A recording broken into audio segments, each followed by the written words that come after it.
Hello, America. Welcome to the Junto Podcast, where we promote the practical applications of critical thinking and bold creativity. I am your host, Edgar Mills. Thanks for joining us.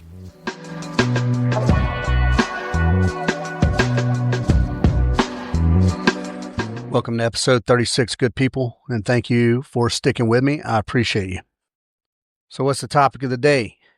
Can you be punk rock and be conservative in your politics? When you were young and wild and crazy and you were a punk and you call yourself punk, is that the domain of the left only in political terms? I don't think so. I think one of the most punk rock things you can do these days is to stand up and speak loudly on your conservative beliefs. That's how you get ostracized and criticized and isolated and canceled these days, is to be conservative proudly. Yeah. So, well, first of all, what does it mean to be conservative? People apply there are definitions that are convenient to them.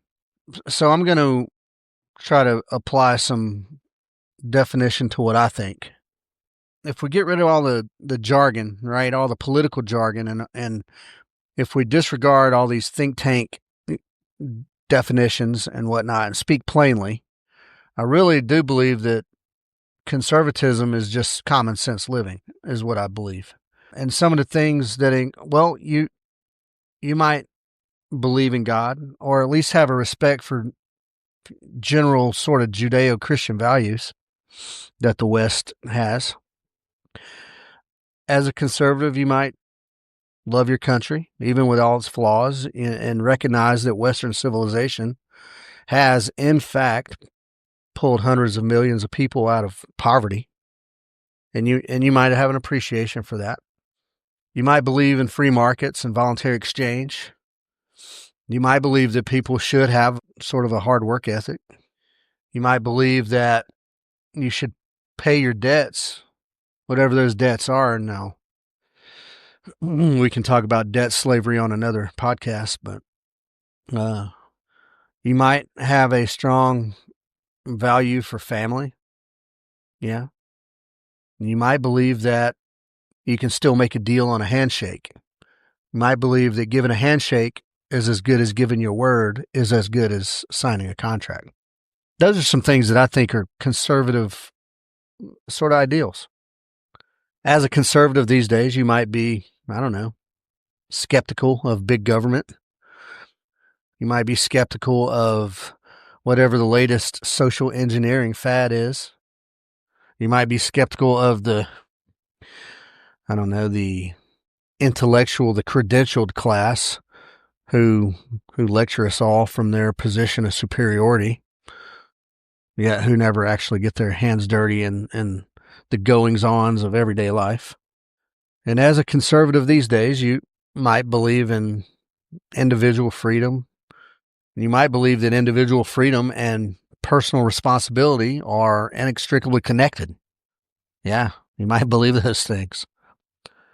Because without freedom and responsibility, freedom without responsibility can turn into like some kind of lawless chaos, right? Some hedonistic, lawless society, but given human nature, somebody's going to violate. And then we got some chaos, some madness. Now, I know the word anarchy is closely associated with being punk rock, but we'll get into that in a little bit. So those are all the things, right, that I attach to conservatism. Not MAGA, not Donald Trump is the savior, not cronyism, not even consumerism. Free markets, yes. Rampant consumerism, no. So I'm applying my definitions as well. I think they're widely accepted, but yeah. So from what I believe to be punk rock, right? The tenets early in the punk rock days, right? What did punk rock, what did punk celebrate? we can call it radical individualism if you want. They celebrated absolute contempt for conformity, and they celebrated and they made a deliberate effort to be offensive, to offend the groupthink, the herd, to offend what was pushed upon us as the way you should be.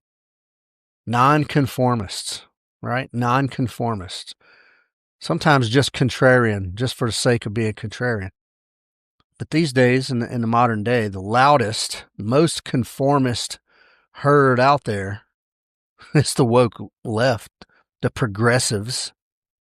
And they control every major institution, folks. The left controls every big tech, academia, news media, politics. Yeah, Donald Trump's in office. And yeah, even Republicans have majorities, but they're not conservatives. So to me, a genuinely punk rock position today is to be kind of a right-leaning sort of conservative libertarian, because that's what gets you demonetized and deplatformed and isolated and sometimes physically attacked by the mob, by the friggin' herd mentality, whether they're paid agitators or genuine zealots, whatever. You go out as a conservative in a major city street and see what happens. So if you're a lefty and you're out at an entertainment venue, right? You're out with some live music or just something, like Piedmont Park, for instance, and there's some kind of little festival going on, and you look all punk rock. You're wearing the uniform, right? You're all edgy. You got fucking whatever color hair, and you're saying the progressives, the progressive party lines, and everybody's nodding along with you, and everybody loves you. You're an ally. You're an ally. Okay, you dress the same way. You look the same. You look the part, right? You have your boots and spikes and chains and everything that you have. And in the same exact environment, then you say something remotely conservative and watch the crowd turn on you. Watch them turn on you. That's punk rock, isn't it? Nonconformity. So back in the day, punks sort of, socially speaking, I mean, they rejected, they spit in the face of like corporatism and consumerism and these white collar career dudes, and they rejected the rules of your standard, polite society. They didn't want to look like everyone else. And largely, I mean, you can argue that that it was a fashion.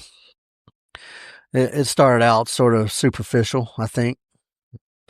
I think we can agree that punk rock started out superficial. And not just a rejection of whatever the current in fad was. A lot of punk rock that I knew when I was young, it was just out of sort of socioeconomic. I couldn't afford nice, hip, fashionable clothes anyway. So yeah, you just cut the sleeves off and wear your dad's work boots and boom, you're a punk. You're a punk rocker. But yeah, then the music, you know what I mean? An appreciation for the really, really just bare bones, hard music. And it was voluntary chaos. Yeah. It was voluntary chaos. They wanted to create chaos just to make other people uncomfortable. And it was hardcore individualism and somewhat self-reliance. Even the punks sort of formed little groups there. That's nature. You gravitate toward people similar to you. But they took full advantage of their God-given right to offend any and everyone because free speech existed. Yeah, free speech existed. It still sort of exists, I guess. Right? It does. Whether you can do it on any given platform or not, it's a whole nother thing. I can still say what I want to say. In America, definitely not the UK, where arguably punk was born, but some people will say the US. Politically, punks absolutely categorically, in every form, rejected authority, whether it was state authority, whether it was these big mega monopolistic corporations, or friggin' Ivy League universities, or legacy media, or big corporate record labels. And also, and this is very important here, is they also rejected these self-appointed sort of gatekeepers that were within the punk rock scene itself. You've got these self-appointed types who believe that they're somehow the trendsetters or the rule makers within the subgenre there. So what's cool? Well, your mohawk isn't as cool anymore, so you got to change, or whatever. You guys remember all the laces, right? The different color laces with the boots. I mean, who does that stuff? Who sets that up? It's these gatekeepers. And I'm going to say it, and I'm going to make a reference here. Even the punk scene has its own version of Ellsworth M. Toohey. Every industry, everything has that. They have that guy who believes he is the one who sets the pace for what everyone else should or shouldn't do or thinks cool or acceptable. And the general rule of punk rock, I'd rather be a hated misfit than a loved conformist. Conformity was the worst. That was the worst sin amongst the punks. And I latched onto that, folks. I latched onto that and took it fairly to heart. In today's society, folks, the ultimate conformity is the performative woke leftist progressivism. That shit is the new friggin' corporate standard. You get in line or you get dismissed. And if you're a real punk, if you call yourself a punk, if you were a punk, then you reject that conformity. So I'm on Facebook with this one page. I want to say it's called Punk Rock Conservatives. And I haven't been active on it I've been just I'm just lurking in the background. There's always somebody going back and forth. I believe there's a lot of trolls on that page probably. And some people say some semi-thoughtful things on there. But somebody posted a photo, and I don't know if it was a troll posting a photo of this guy, but it was this guy. He was wearing some whatever outfit. He looked some version of a punk rock outfit, and he was wearing a mask, and it was like a COVID type mask, and he was throwing up like a peace sign or something, and it says, "It's punk to mask up." I can't think of anything less punk rock. I can't think of anything more conformist than to fall in line with what was going on during that COVID madness. I don't know. What are your thoughts on that? Was it very punk rock to mask up, or was it just responsible? Was that just a responsible thing to do? You let me know. You reach out and let me know. So some of the very early bands, right? And when the punk come along, early mid 70s, early 70s. Now, I know generally speaking, folks, the Kinks aren't considered punk. They're not punk. They're just some British rock, whatever. But they had, to me, a very early sound that led into some pretty, I like the Kinks. Anyway, but later on, 75, 76, something. I was young. I was a wee lad. The Ramones, obviously, right? And most of you know probably that Johnny Ramone was a Republican. Yeah, he never denied that. I think he might even said that liberalism is a mental disorder. But they were very punk rock. New York, Queens, I think. And then the Sex Pistols was one of the early British. What do you think, they were manufactured or not? Whatever. But the Sex Pistols were very, very influential in the punk scene. And then one of my favorites and yours, Fear. Yeah, they were awesome. One of the most punk rock things ever was in 1981, In 1981, Fear was the musical guest on Saturday Night Live. Now, they were given, just like all things on Saturday Night Live, very like scripted and very whatever. Well, leaving on the trip. Now, this is the way I read it, right? As they were cruising to the venue, the Saturday Night Live, studios, this dude was collecting up punks off the street. We're like, hey, let's go do this. And they did I Love Living in the City, I think, on live television, on network television. And then it went out of control, man. And then the punks were up just smashing shit. That was one of the most punk rock things you'll ever see on network television. And that happened. Yep. Who else? Let's see. The Damned. Yeah, they're pretty serious. Early Black Flag, folks. You say whatever you want. Like all these things I'm naming off now everybody considers just classic rock. But yeah, Black Flag.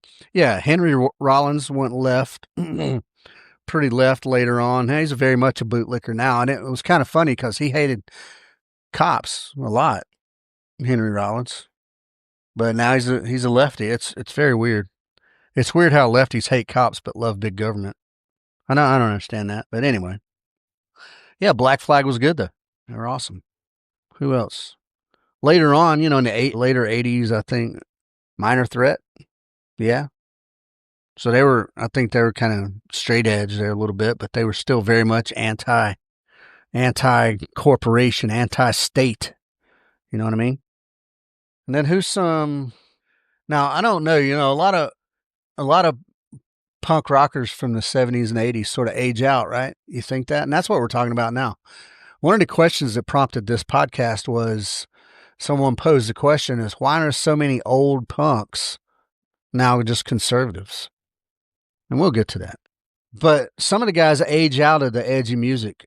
You find your happy space, your zone there, and you don't go beyond that. I like exploring new music. I like exploring new music. So some of the bands out there today, and since 2020, newish, but who are still like pretty truly punk rock as far as independent and just edgy. And I recommend, God damn it. Stand by. Little interruption. All right. Anyway, here we go. Where did I pick off? Sorry about that interruption, folks. All right. Current rock bands, punk rock bands. That's where we're at. Current punk rock bands. Who's out there today that is edgy, that is hard? There's a band called Smirk. Yeah. Pretty serious business. There's one called Billiam, and I think they're Australian. Billiam, like William, except with a B. There's a Philly band called Extradition that is pretty damn good. Let's see, who else? Who else? Gel is good. I want to say they're out of New Jersey, somewhere up there, New York or New Jersey. Scowl is yeah. I think they got a female front, and it's pretty hardcore. Let me look them up real quick. Scowl. All of these bands I'm talking about, if you listen to them, man, they're hard. They're very hard. Out of California. Yeah. Yeah. So the lead singer is Cat Moss, and they're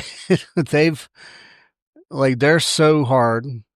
Like they've been kicked out of venues for being too rowdy. Yeah. Anyway, Scowl. Yeah, give them a listen for sure. And then there's a band. I'm still on the fence with this band. It's called Spy, but their they got a lot of like feedback and stuff going on. I don't know. I'm still undecided about them, but they're pretty good. But all of these are like, and when I say proper punk, folks, I'm talking about like small unknown record labels are just putting shit out and like on YouTube, you know what I mean? Like, and they're all very, very raw in the punk rock sense, you know? And they all very much are, well, they're not corporatized. They're not packaged and marketed and corporatized. And what's more and more important to me today, as it was in the 80s, is they're not really ideological purists in the sense that you got to be a lefty or a righty or whatever. You know what I'm saying? Not gatekeeping as far as that goes. And they play, friggin' small venues, house shows. You know what I'm saying? Playing in people's basements or some warehouse. they're not at all these corporate-y like festivals, sponsored by Target. You know what I'm saying? So that right there is what I consider to be pretty punk rock. Never mind the music itself. Now, some of that, music snobs out there, and I got a buddy who's a music snob who might tell you that some of these bands aren't necessarily punk. It's some other niche genre, but to me, they all sound pretty punk rock. So, yeah, there's some good bands out there. Some of the older bands that we all know and loved or loved at some point. And then some of these new bands that I encourage you to check out. Because if you like hard music and you're a hard person, now again, some of us age out of that stuff. And to me, music sets a mood, and it depends on what I'm doing as to what type of music I want to be listening to. Because I could just as easily be listening to, Ralph Stanley, do some bluegrass, or John Coltrane, do some jazz. So anyway, yeah, new bands that are proper punk rock bands. So who are some of the old school punk heroes that we love their music, you know what I mean? But now they were always, or they've come out as outspoken lefties. Notably, I'm going to talk, I never considered Green Day very punk rock at all. But Billy Joe Armstrong's a little douchebag. But have you guys seen, there's a YouTube channel called, I want to say Punk Rock MBA. And so, you guys remember NoFX? Yeah, so Fat Mike from NoFX has been on that. And that is a very much what I would consider anti-punk.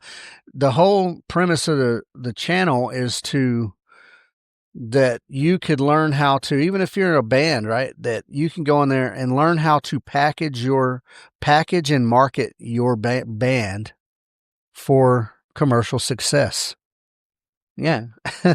and I guess, even the most punk rock of the most punk rock, yeah, you want to get successful, I suppose. But the most punk rock of the most punk rock don't consider commercial financial success the end all be all. And that channel very much is all about setting up that commercial financial success. Yeah. So I don't know. I don't think it's And then Jello Biafra from the Dead Kennedys I think that dude ran for like mayor of like San Francisco, I think, or something like that. Like how much more left wing does it get than San Francisco? And then you want to be the head. You want to be the head, the lefty. Oh man, it's crazy. And then never mind Billy Joe Armstrong, that douche. A couple of these former punk rockers from some of these British bands, man, like, ran for like Parliament and stuff like that back in all these dudes though, there's some commonalities here. They're all rich. They all have money. And again, folks, I'm not allergic to money and I'm not poo-pooing money. I'm just telling you. And they've all had, various accolades and whatnot from the music industry. And they all preach the same leftist, which is also elitist, nonsense. And they're in line with the people who are running the show right now. They fall in line with that. How punk rock is that? I don't know. Their packaged and marketed rebellion is government approved, corporate sponsored. And if you're agreeing, and if you're agreeing with everything that the mainstream media puts out, and every edict that the government lays down, I mean that's just not rebellion. It's just not rebellion. And I saw a funny quote that said that's just like being the house band on the Titanic.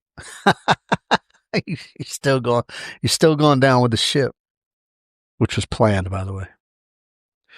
All right. In contrast, who are some of the former or current punk rock dudes who are out there who are conservative or libertarian even?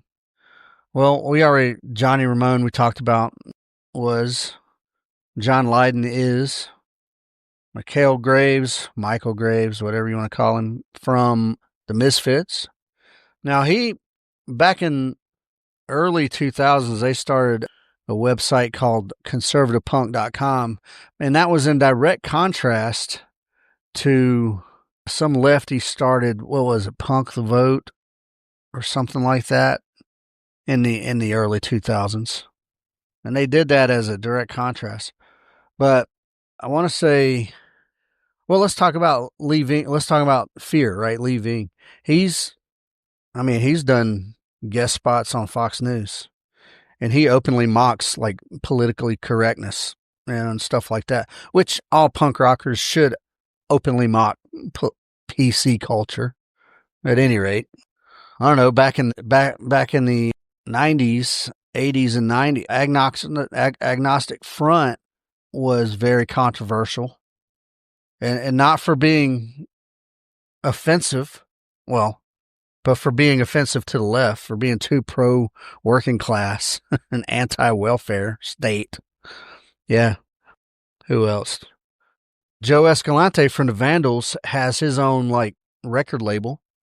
And let's talk about that. Like when you do your own thing, right? If you reject the system, you remove yourself from the system and you do alternative parallel. And so as opposed to these big record labels and this, now he just started his own fucking record label, and it's called Kung Fu Records, by the way. And that's capitalism in action. That's small scale, do it yourself capitalism in action. And there's nothing wrong with it. It's good. Now, let me tell you a thing about these old punk rock guys. Well, let's just use Johnny Rotten, for example. That guy, he's been on the planet for a little bit. You know what I mean? He's been around. And when you're young and you're screaming about the system and this and that and the other and anarchy, and then you've lived decades and decades and decades, and you've seen all the things in action. You've seen the logical outcomes of the systems that you're railing against. And you've lived long enough to see the burn it down crowd turn into the comply crowd. Yeah, man. Don't be in the comply crowd. Be a nonconformist. And I can't remember. John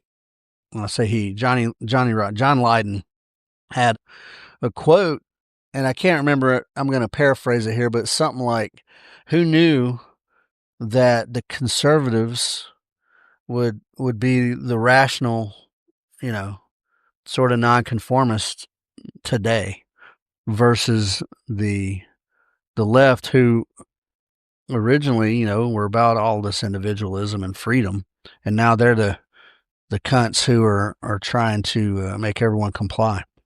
I'll paraphrase. So, I want to add sort of a little disclaimer and a caveat into all this. And I'm going to start with a little story. I used to be a bouncer at the Masquerade when it was on North Avenue back in the day. And when I say back in the day, for me, that means the early 90s, in the mid-90s. I went back in the Army in 1996.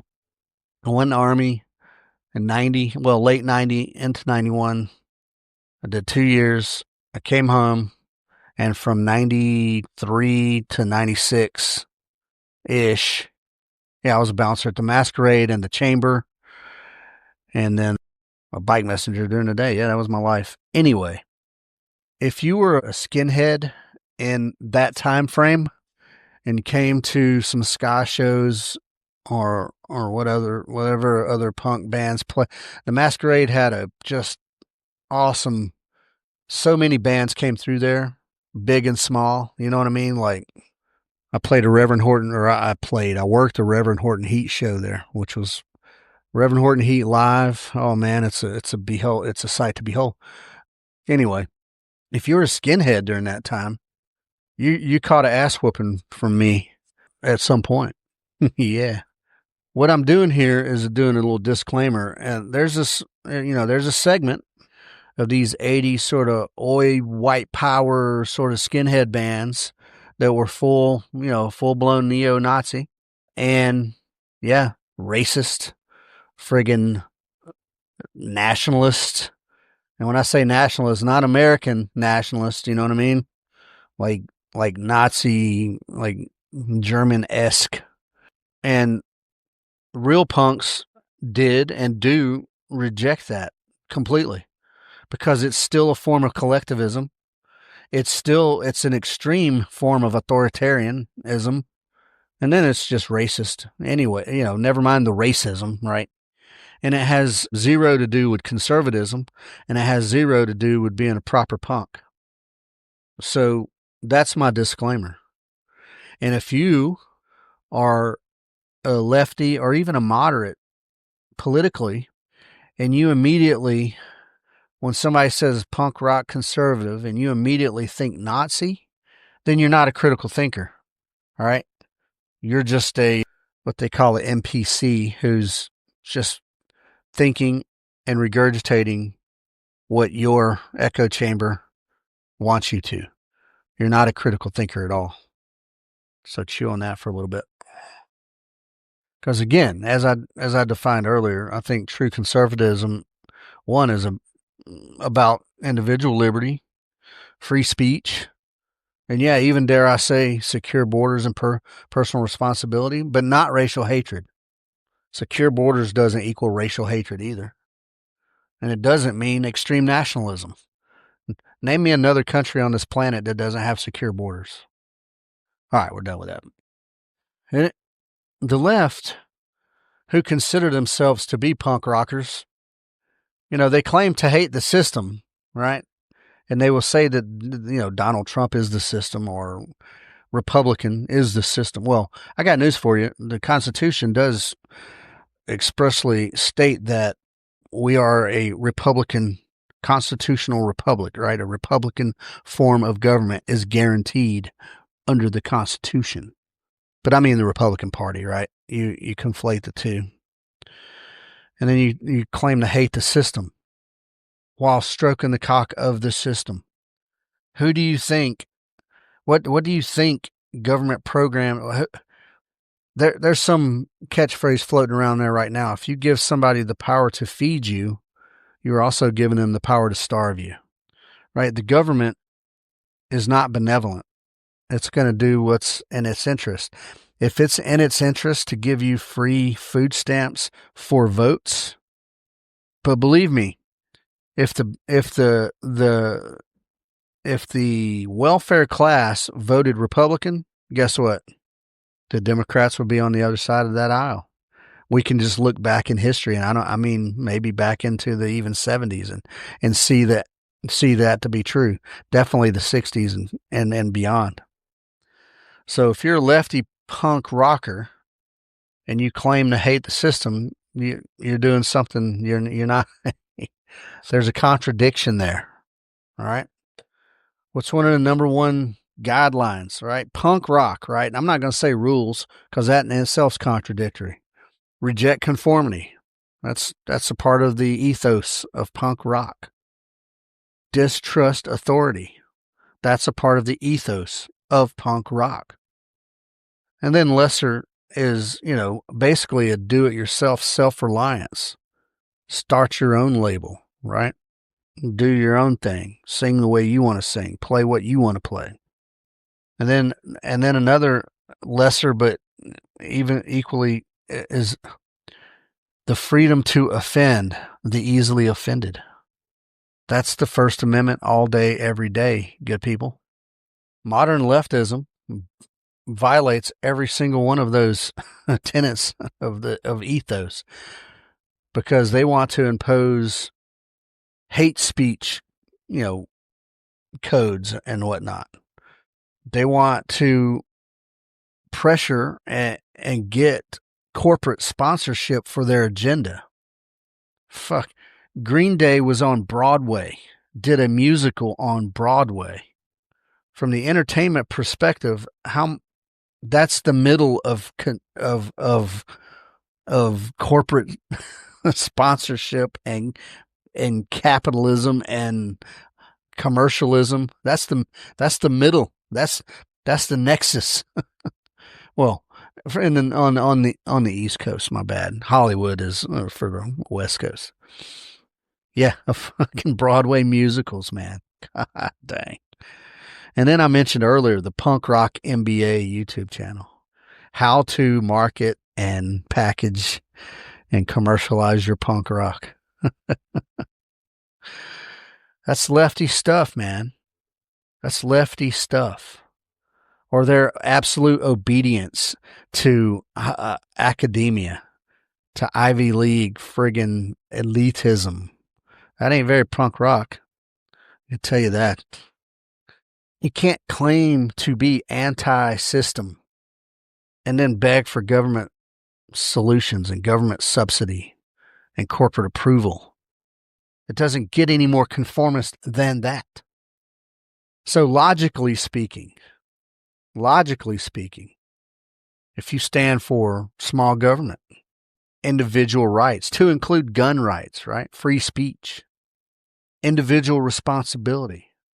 That right there is genuinely anti-system, folks, because the system's trying to crush all of those things. The system, as it is, even the Republicans, they hate you for those things because those things deny them maximum control over you. So I asked the question earlier. I said it. Someone else asked the question. I'm just repeating it. Why are there so many older, middle-aged, when you were punk rock and then you turn into a middle-aged conservative? Well, we all take that journey, from teenhood to adult, reality, right? Reality does set in to us a little bit. I'm not going to minimize the reality of teen angst, but you're looking at the world through a limited perspective. And the older you get, hopefully the broader your aperture gets, the wider it gets. But I'm reminded of a quote, and this quote's been around for a few centuries, and I tried to find the source of this quote, and I cannot. So it's an unattributed quote, but it goes like this. If you're not a liberal at the age of 20, you have no heart. If you're not a conservative at the age of 40, you have no brain. That's reality setting in, folks. That's reality setting in. And that quote's about, been around for about 300 years at least. We start out, young, full of vigor and idealism of whatever flavor, but we pretty early, especially me, I can say that I had a pretty early anger and distrust of authority. And that's to include my parents, teachers, even, especially cops, religious institution. And, to some degree, even when I was young, maybe, I don't want to say capitalism. I wasn't too up on like politics as it was, but especially as it pertains to economics. So, and a lot of people start out like that. You start out idealistic and ready to fight for your whatever you think your cause is. And then we start to grow up, though. We start to age and we start to see the realities of the world. And now, when we pay taxes, folks, and that's enough. If that's not enough, holy shit, it ought to be. Then we have kids and we see how the society, the external influences that the society poses on our kids. And some of us start businesses and we're like, oh man, we see the struggles of like the roadblocks. Yeah. We realize, especially when you start a small business, that the government is the biggest thief of your effort and your time and your money. And the government presents the biggest obstacle to your freedom of movement as a businessman. So that starts to shape the way you think. Yeah. Now, again, for example, Johnny Ramone and Johnny Rotten, they never changed their core belief system. I said it a minute ago. They just lived long enough to watch the burn it all down crowd become the establishment. Yeah, they just lived long enough to watch all those posers and those fad chasers. They became the establishment, and then you realize that, like, yeah. And maturity will lead you to the realization that, now this is two very profound things I'm about to say here. One, that anarchy doesn't scale, folks. Anarchy, it's okay in its isolated forms. And neither does socialism. And socialism just flat out doesn't work. It works on small scale, folks. And I've said this before. Communism will work in a community of 100 people. Maybe. Let's say it'll work in a community of 20 people who all have the same ideology. But even if it was 100 people, somebody in that group is going to start to reject something. And then that's it. It doesn't scale, folks. It doesn't scale. And it takes maturity to make you understand that. Age, life. And as an adult, the only truly punk rock political position is, one, maximum individual liberty paired with personal responsibility. And that's exactly what libertarianism is. And honest conservatism. Libertarian is the most punk rock political platform out there, folks. That the menu is very small, right? We got Republicans, Democrats, Libertarians, and then some rando, then a bunch of randos. Very niche. Libertarianism is the most punk rock as far as ideology goes. And that's what's on the menu right there. Well, what makes you say that, Edgar? Why? What makes libertarianism punk rock? Well, the libertarian platform, generally speaking, believes that we should eliminate victimless crimes. If there is no victim, there is no crime. It's just a contract dispute at some point. Well, even with contract dispute, there's a victim. Yeah. What would that do for the criminal justice reform? Libertarian platform believes that all taxation is theft. However, taxation should be voluntary. Let's see how many Democrats voluntarily pay taxes if there were no tax. Libertarianism believes in the absolute right to self-defense. Yeah. Libertarianism believes in the property rights. If you worked for a thing and you own that thing, that's your thing. Anybody else doesn't have a right to that thing unless you voluntarily share that thing. All things are not communal. Libertarianism absolutely rejects corporate bailouts, government to corporate bailouts. If you want to rage against the system, rage against it. That's it right there. No corporate bailouts. If your gigantic behemoth monopolistic corporation fails, well, so be it. Libertarianism does not believe in speech law. Hate speech, a savage hypocrisy. Yeah, that was from South Park. Hate speech is a savage hypocrisy. Just like hate crime is a savage hypocrisy. And some people, now I'm not an absolutist, folks, but some people strongly believe that there is no free speech without all free speech. You should be able to state a position without being canceled, or certainly litigation against you. Punk rock embodied these things early. Yeah, think back when you were a punk rocker in the 80s, right? You and a couple of homies rented a friggin' like a storage unit or something and lived in it. You printed your own t-shirts and your own zines, made your own tapes and eventually your own CDs, sold your own merch at your own show. And if you didn't have a table full of merch, if you didn't have somebody's girlfriend sitting at the table during your show, before and after your show, you were out there selling your own shit. You might have carried a blade, or me, I carried brass knuckles. Yeah, when I was a bouncer. I mean, I just carried them everywhere, but used them a few times as a bouncer. And your whole attitude was everybody else can fuck off. I'm doing what I do. It doesn't get any more libertarian than that. Yeah, it doesn't get any more libertarian than that. So in one of my episodes, I want to say maybe episode 31-ish, we talked about, can you separate the art from the artist? When you know, all your favorite musician, you know, when he's out there spouting off his political views and you disagree with those political views, can you still like the music and just disregard the dude?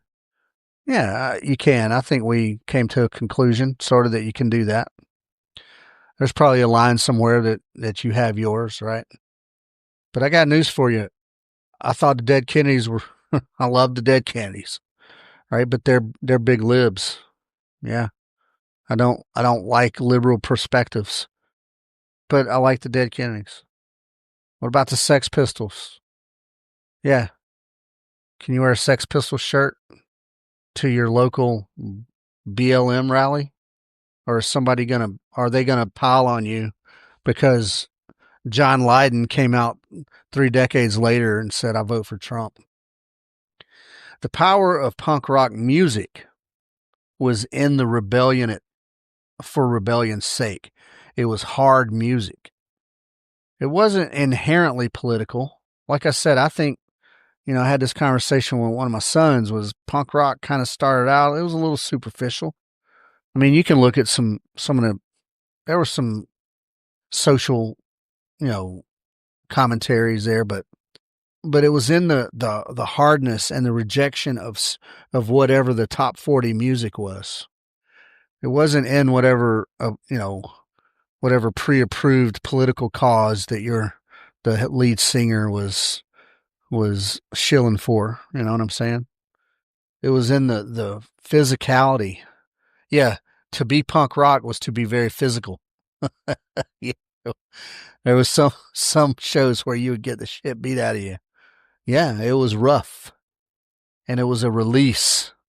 It was an individual release amongst people who also felt the need for a release. Yeah. It was so you can separate whatever the singer's politics are from the quality. And when I say quality, I don't even necessarily mean technical, artistic quality. I mean just the feeling, whatever feeling you get from it, the rage or the freedom or whatever you get from that. You can separate that. You can do it. So I'm going to leave you with this. If your version of being a punk, and I say that with finger quotes, requires some kind of ideological conformity or some kind of censorship or oppression of wrong think, somebody who's not on the same ideological wave, then you're not punk at all, and you never were. And I'll stand on it. You're just another conformist douchebag dancing along with your party-approved punk uniform. That's my thoughts. All right, good people. Thanks for listening to yet another rant. Please, I got one more seat available for the land navigation course, which starts this Friday. So we are about 4 days out from the 3-day land navigation course. And you can find it on twoteamguys.com. Please sign up. Baby It's Cold Outside is coming up on 20 December. And that's I think, pistol match. And you can find that on ospreyshootingsolutions.com. Please continue listening to the Junto podcast and go back and catch episodes that maybe you haven't heard yet and share your opinions on the things I'm sharing. I'm not posing these things to tell you I'm right, wrong, or otherwise. I'm just giving you an opinion on a topic. Some of them I hold very dearly. Some of them I'm just posing questions to be pondered. At any rate, give them a listen. thejuntopodcast.com. You can find the last 3 episodes for sure. And then on all the other platforms, Apple Music or Apple Podcasts and Spotify and all the others. And then the Help a Homie Fund, folks. Please help us help other people by donating to the Help a Homie Fund. And you can find that. That's givesendgo.com/help a homie fund. And those funds that are donated go to help people who need help. I mean, like something as simple as me going and buying a to-go meal to give to a guy on the street, or possibly maybe buying a jacket as the weather's getting colder, or a blanket for some dude out on the street who needs it. Things like that. So consider that, if you will. And other than that, folks, please reach out to me. Appreciate the feedback. I encourage the feedback. And I like hearing from people out in the wild. So please do. Okay, folks. Thanks very much for listening. I appreciate you. Take care. Have good manners with people. Treat everybody with some basic mutual respect. Okay. I love you guys. Take care.